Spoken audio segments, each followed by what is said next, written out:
ମୋ ଗାଁ ମୋ ସମ୍ମାନ ଅଭିଯାନ ମାଧ୍ୟମରେ ଅସହାୟ ମଣିଷର ଘରେ ପହଞ୍ଚିଲା ଶ୍ରଦ୍ଧାଶକ୍ତି ସେବା ସଂସ୍ଥାନ। ସହାୟତା କଲା ରୋସଳ ପୋଲିସ ଷ୍ଟେସନ।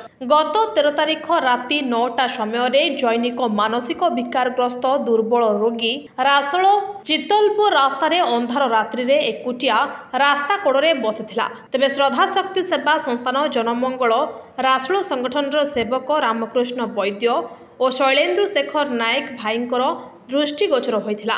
ସଙ୍ଗେ ସଙ୍ଗେ ପ୍ରତିଷ୍ଠାତା ବିଭୁ ଶତପଥୀଙ୍କୁ ଜଣାଇବା ସହିତ ଶୈଳେନ୍ଦୁ ଭାଇ ଲୋକଟି ପାଇଁ କିଛି ଶୁଖିଲା ଖାଦ୍ୟ ପାନୀୟର ବ୍ୟବସ୍ଥା କରିଥିଲେ। ରାସୋଳ ପୋଲିସ ଷ୍ଟେସନକୁ ଯାଇ ଲୋକଟିକୁ ଚିହ୍ନଟ କରାଯାଇ ତାର ଘରେ ପହଞ୍ଚିବା ପାଇଁ ଅନୁରୋଧ କରିଥିଲେ। ପରେ ଅସହାୟ ଲୋକଟି ପାଖରେ କୌଣସି ପରିଚୟପତ୍ର ନଥିବା ବେଳେ ତାଙ୍କ କଥାରୁ ଜାଣିବାକୁ ପାଇଥିଲେ ଯେ ତାଙ୍କ ନାମ ବୃନ୍ଦାବନ ସାହୁ, କଟକ ଗ୍ରାମ ତିଗିରିଆ ବୋଲି।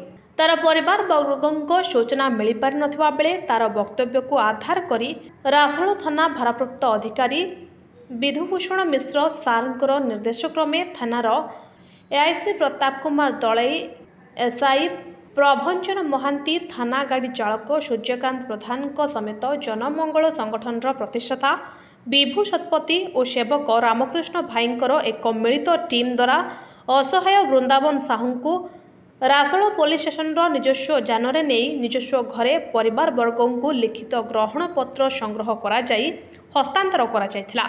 ତେବେ ବୃନ୍ଦାବନଙ୍କ ପାଇ ପରିବାରବର୍ଗ ଖୁସି ଜାହିର କରିଛନ୍ତି।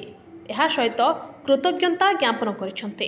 ରସୋଳ ପୋଲିସ ତରଫରୁ ଏତାଦୃଶ ସହଯୋଗକାରୀ ପଦକ୍ଷେପ ତଥା ସହଯୋଗ ପାଇଁ ଶ୍ରଦ୍ଧାଶକ୍ତି ସେବା ସଂସ୍ଥାନ ରାସୋଳ ସଂଗଠନ ତରଫରୁ ମଧ୍ୟ ଧନ୍ୟବାଦ ପ୍ରଦାନ କରାଯାଇଛି। ଢେଙ୍କାନାଳରୁ ବିଭୁ ଶତପଥୀଙ୍କ ରିପୋର୍ଟ, NTV।